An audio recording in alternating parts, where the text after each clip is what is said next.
오늘 함께 나눌 하나님의 말씀은 시편 15편 1절에서부터 5절까지의 말씀입니다. 시편 15편 1절에서부터 5절까지의 말씀, 구약 성경 812페이지입니다. 이제 하나님의 말씀을 저와 여러분이 한 절씩 교독하겠습니다. 여호와여, 주의 장막에 머무를 자 누구오며 주의 성산에 사는 자 누구오니이까? 정직하게 행하며 공의를 실천하며 그의 마음에 진실을 말하며 그의 혀로 남을 허물하지 아니하고 그의 이웃에게 악을 행하지 아니하며 그의 이웃을 비방하지 아니하며 그의 눈은 망령된 자를 멸시하며 여호와를 두려워하는 자들을 존대하며 그의 마음에 서원한 것은 해로울지라도 변하지 아니하며. 함께 읽습니다. 이 이자를 받으려고 돈을 구워주지 아니하며 뇌물을 받고 무죄한 자를 해하지 아니하는 자이니 이런 일을 행하는 자는 영원히 흔들리지 아니하리이다. 아멘. 지난 3일간 세상에서 복이 되어 살아가시다가 다시금 말씀의 자리로 나오신 우리 염산교회 공동체 모두를 환영하고 축복합니다.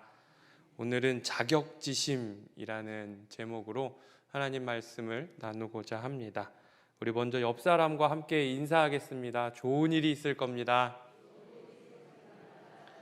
네, 앞뒤로도 멀리 계신 분들과도 인사하겠습니다. 더 좋은 일이 있을 겁니다. 오늘 말씀을 나누는 가운데 우리에게 좋은 일을 행하시는 주님의 은혜가 가득하기를 소망합니다. 지금으로부터 한 15년 전쯤에 저는 한 포병대대에서 군 생활의 마지막을 보내면서 전역을 앞두고 있었습니다. 하루는 연대 작전과장님이 저를 부르시더니 파견 근무가 있는데 우리 부대에서 가장 할 일 없어 보이는, 가장 여유로워 보이는, 전역할 때가 이제 얼마 남지 않았으니까요, 제가 다녀왔으면 좋겠다라고 말씀하셨습니다. 그동안에 고생했으니까 기간은 한 2주 정도 되는데 가서 푹 쉬다 온다, 휴가라 생각하고 다녀오라길래 좋다라고 하고 대답하고 출발을 했습니다. 그런데 막상 파견을 나가보니 이 생각보다 중요한 훈련이었습니다.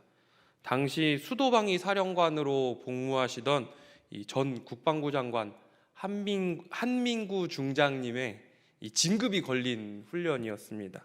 심지어 당시 육군참모총장이었던 김관진 국방부 장관도 참여하는 훈련이었습니다.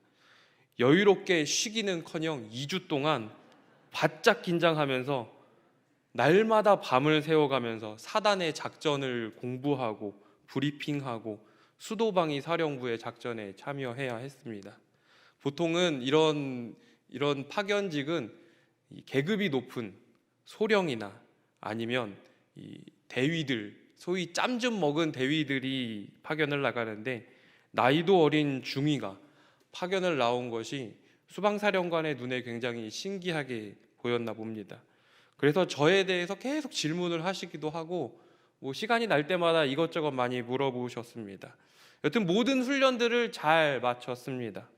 훈련을 잘 마치고 감사하게도 수방사령관 표창장을 받게 되었습니다. 이 군생활을 해보신 분들은 아시겠지만 삼성 장군의 표창을 받는다는 것이 얼마나 큰 일이었는지, 보통 삼성 장군이 부대에 한번 온다고 하면 한 달 전부터 부대는 초비상이 걸립니다. 그런데 문제가 하나 있었습니다. 머리부터 신발, 두발 다 깔끔하게 정리를 했는데 전역할 날이 얼마 남지 않았던 저는 예비군 훈련할 때 쓸 아주 낡은 전투복과 전투화만을 남겨놓고 가지고 있던 좋은 보급품들을 다 병사들에게 나누어 주었습니다. 저의 행색이 굉장히 초라해 보였나 봅니다. 이대로는 보낼 수 없다라고 해서 결국에는 어쩔 수 없이 병사들에게 나누어 주었던 전투복을 다시 다 받아서 깨끗한 것을 돌려받고 제 이름을 달고 계급장을 붙이고 표창을 받으러 갔던 기억이 있습니다. 오래전에 영국 엘리자베스 여왕이 미국을 방문했는데요, 여왕은 왕실 수행원들의 호의를 받으면서 로스앤젤레스의 빈민 지역을 돌아보고 있었습니다. 빈민가를 차로 이동하던 이 영국의 여왕이 그곳의 실상이 어떠한지를 알아보고자 운전사에게 차를 멈추도록 요청했습니다. 그리고는 차에서 나와서 가장 초라해 보이는 아파트의 문을 두드렸습니다. 그 아파트에 거주하는 부인이 노크 소리를 듣고 문을 열었는데 놀랍게도 눈앞에 영국의 여왕이 서 있었습니다. 하지만 왕을 대하는 올바른 예법을 알지 못했던 그녀는 예법대로 여왕을 맞이하지도 못했고 여왕에게 폐하라는 호칭을 사용하지도 않고 놀람과 기쁨의 표정으로 아무 격이 없이 다가가서 영국 여왕을 두 팔로 이렇게 껴안아 버렸습니다. 그러자 언론에서도 난리법석이 났습니다. 경호원들도 막 기겁을 했지요. 이 평범한 여성은 왕을 어떻게 대해야 하는지도 몰랐고 어떻게 불러야 하는지도 몰랐습니다. 경외심도 없었고 자신을 낮추는 겸손함도 없었습니다.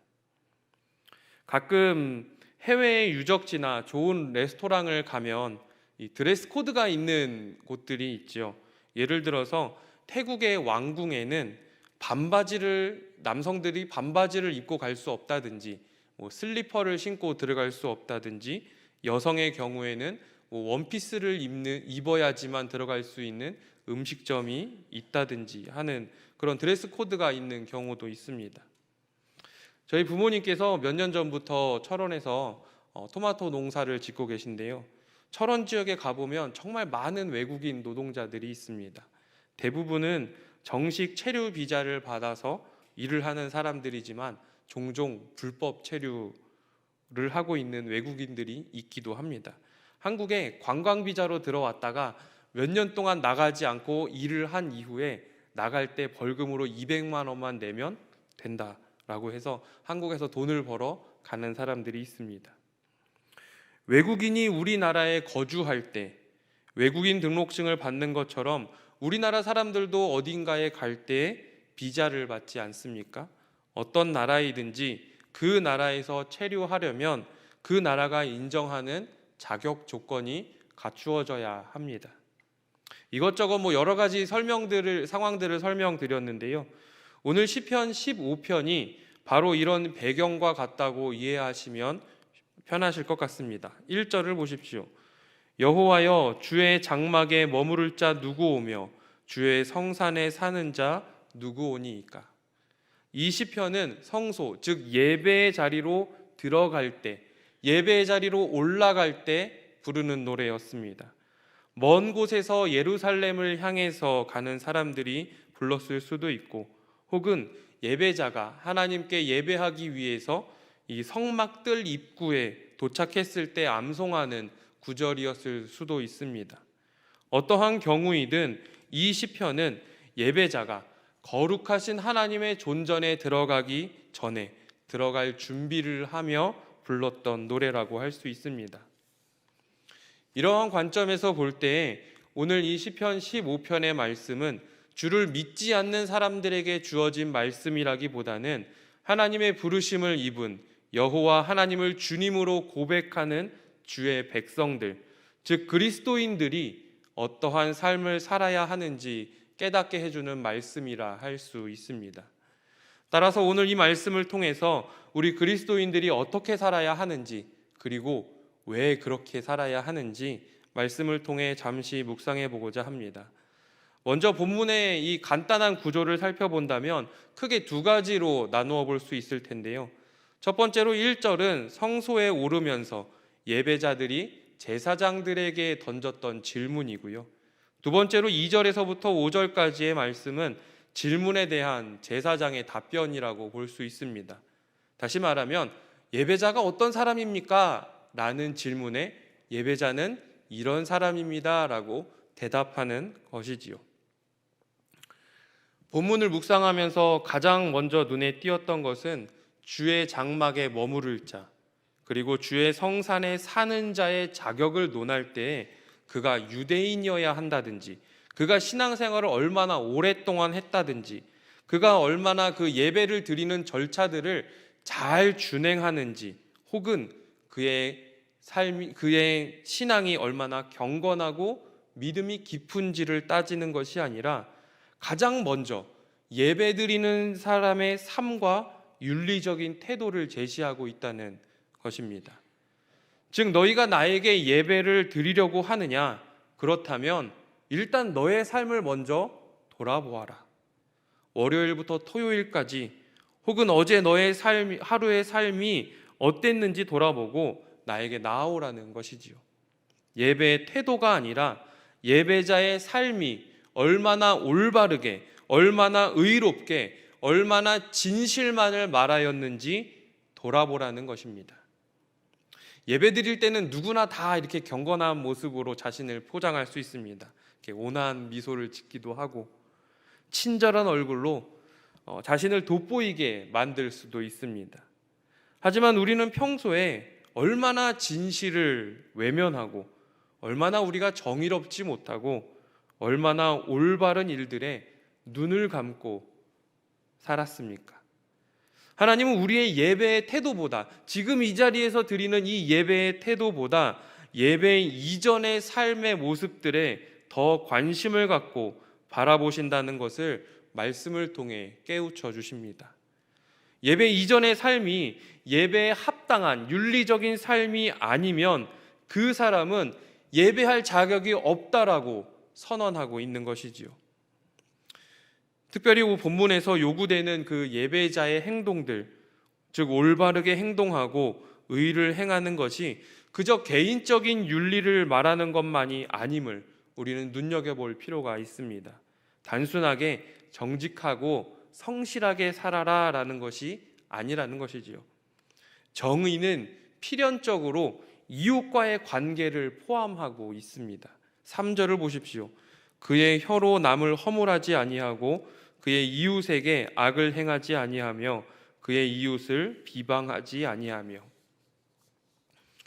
사랑하는 염산교회 공동체 여러분, 성도의 삶에서 개인적인 성결은 하나님을 예배하는 데 굉장히 필수적인 요소입니다.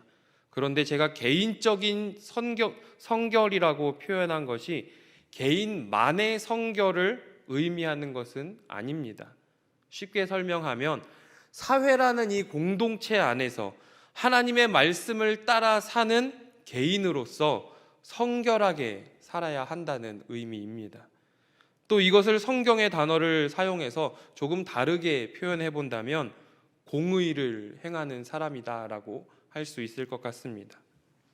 제가 감기에 걸려서 목이 좀 건조해서 물을 좀. 바라기는 우리 염산교회 공동체 모두가 하나님께서 받으시는 예배를 드리는 성도들이 되시기를 소망합니다.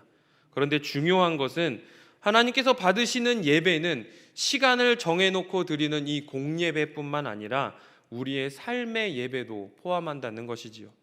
각자의 삶의 자리에서 그리스도인으로서 그리스도인답게 삶의 예배를 통해 주의 장막에 거하는 저와 여러분들이 되시기를 소망합니다. 그렇다면 이 예배자의 삶에서 이러한 윤리와 공의가 왜 꼭 필요한 것일까요? 창세기 18장을 보면 하나님께서 아브라함에게 아들을 약속하시고 그에게 복을 선포하시는 장면이 나옵니다. 창세기 12장부터 아브라함의 이야기가 계속되다가 뜬금없이 이 창세기 18장 중반에 소돔을 징계하시는 장면이 나옵니다. 우리는 흔히 이 소돔이 멸망한 이유를 성적인 타락과 우상 숭배를 생각하곤 합니다. 물론 가나안 지역에 있는 이 소돔 성이었기 때문에 아주 틀린 말은 아닙니다. 그러나 성경은 그들의 죄에 대해서 이렇게 말하고 있습니다. 창세기 18장 20절과 21절인데요. 여호와께서 또 이르시되 소돔과 고모라에 대한 부르짖음이 크고 그 죄악이 심히 무거우니 내가 이제 내려가서 그 모든 행한 것이 과연 내게 들린 부르짖음과 같은지 그렇지 않은지 내가 보고 알려 하노라.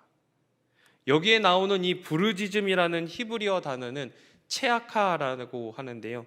이것은 약자들이 억압받는 상황에서 내는 절규, 마치 신명기에서 들에서 강간당하는 여성이 간절하게 소리를 질러도 도와주는 사람이 없었다면 그는 무죄다라고 선언할 때 나오는 그 도움의 소리가 바로 체아카, 부르짖음을 의미합니다. 창세기 12장 2절에서 하나님은 아브라함에게 이렇게 말씀하셨습니다. 내가 너로 큰 민족을 이루고 내게 복을 주어 내 이름을 창대하게 하리니 너는 복이 될지라. 하나님께서 아브라함을 선택하신 이유는 그에게 복을 주시고 그로 인해 세상이 복을 누리도록 하기 위함이었습니다. 즉 하나님께서는 아브라함을 복의 통로로 부르셨습니다. 그리고 하나님은 그 목적을 조금 더 구체적으로 창세기 18장에서 한 번 더 밝히고 있는데요. 창세기 18장 19절 말씀입니다. 내가 그로 그 자식과 권속에게 명하여 여호와의 도를 지켜 의와 공도를 행하게 하려고 그를 택하였나니 이는 나 여호와가 아브라함에게 대하여 말한 일을 이루려 함이라. 약자들의 부르짖음, 체아카가 가득한 곳 소돔에 하나님의 공의, 히브리어로는 체다카라고 하는데요. 체아카와 체다카, 체아카가 가득한 곳에 하나님의 공의, 체다카를 행하게 하려고 아브라함을 그곳으로 이끄셨고 우리가 잘 아는 것처럼 아브라함은 소돔을 위해서 중보자로 나서게 되었지요. 하나님은 아브라함을 선택하셨습니다. 그 이유는 그에 대하여 말한 일, 즉 그로 말미암아 세상이 복을 누리도록 하기 위함이었지요. 저는 이것을 하나님의 궁극적인 목표, 선교라고 생각합니다. 선택과 아브라함의 선택과 선교. 그런데 바로 이 부분이 중요합니다. 하나님의 선택과 하나님의 목표인 선교 사이에 무엇이 있습니까? 다시 말해 하나님께서 아브라함을 선택하신 목적에 대해서 무엇이라고 성경은 말합니까? 바로 여호와의 도를 지켜 의와 공도를 행하게 하기 위함이다 라고 말하고 있습니다. 쉽게 정리하면 하나님의 선택과 부르심 그리고 하나님의 목표, 복이 되는 것, 선교 사이에 그리스도인의 윤리, 여호와의 도를 지켜 의와 공도를 행하는 이 그리스도인의 삶의 윤리가 포함되어 있다는 것이지요. 여러분, 착한 일을 하면 구원을 받습니까? 못 받습니까? 못 받지요.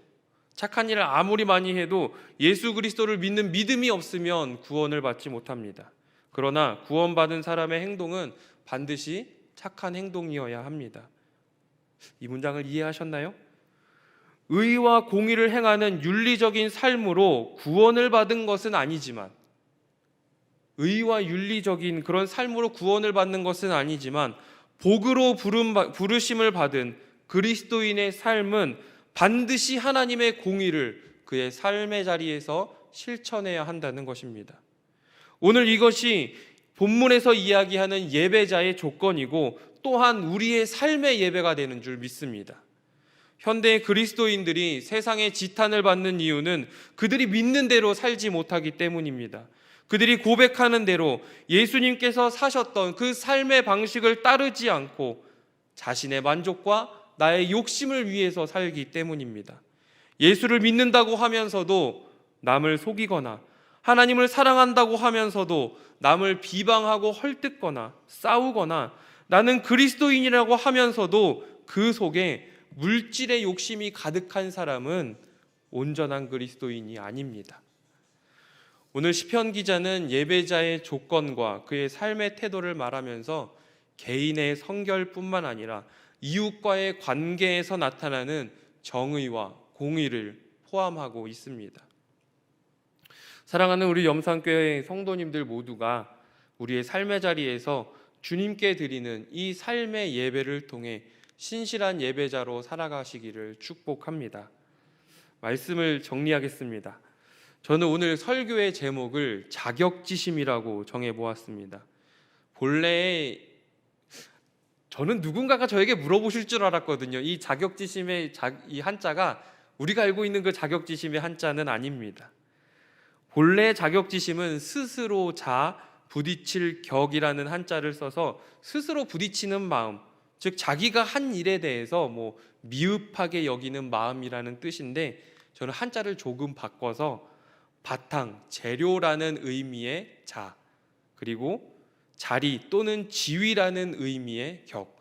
흔히 우리가 얘기할 때 자격이 있다, 자격이 된다 라고 할 때 그 자격이라는 단어를 써보았습니다. 유명한 사람, 지위가 높은 사람을 만날 때도 그에 맞는 품위와 자격이 필요한 것처럼, 하나님께 예배하는 자들도 주님을 만날, 주님을 예배할 자격을 갖추라고 주님은 우리에게 요구하고 있습니다.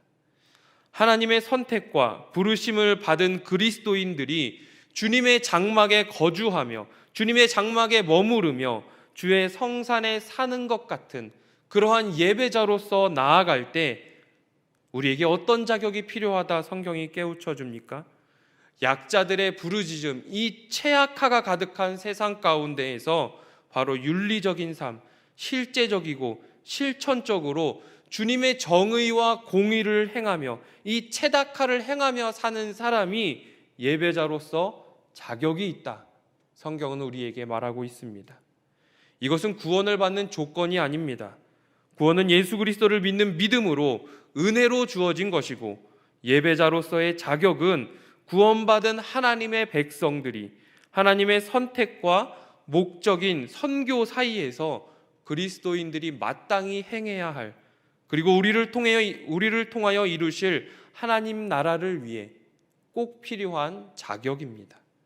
주님은 지금도 여전히 우리를 부르시고 우리를 복의 통로로 사용하시며 우리를 통해 하나님 나라를 이루어 가십니다. 이 예배를 마치면 우리는 다시 자신의 삶의 자리로, 삶의 선교지로 떠나게 됩니다. 그리고 다시 모여서 주님을 예배하기 전까지 각자의 삶의 예배로 선택과 선교 사이에서 여호와의 도와 공의를 행하며 복의 통로로서의 자격을 잘 감당하고, 또한 하나님 나라 백성의 마음을, 이 자격지심을 가지고 품고 살아가는 저와 여러분들이 되시기를 주님의 이름으로 축복합니다. 기도하겠습니다. 참 좋으신 하나님, 우리를 세상의 복으로 부르시고 세상의 복의 통로로 보내시니 감사합니다. 우리의 삶의 자리에서 하나님의 정의를 행하며 우리의 연약한 이웃들을 돌아보고 아파하는 이들을 위해 애쓰고 수고하는 모든 염산의 성도들이 될 수 있도록 우리를 사용하여 주옵소서. 우리의 삶이 연약하다 할지라도, 우리의 삶이 부족하다 할지라도 날마다 주님을 닮아가며 살아가는 모든 염산의 성도들이 될 수 있도록 은혜를 베풀어 주옵소서. 예수님의 이름으로 기도합니다. 아멘.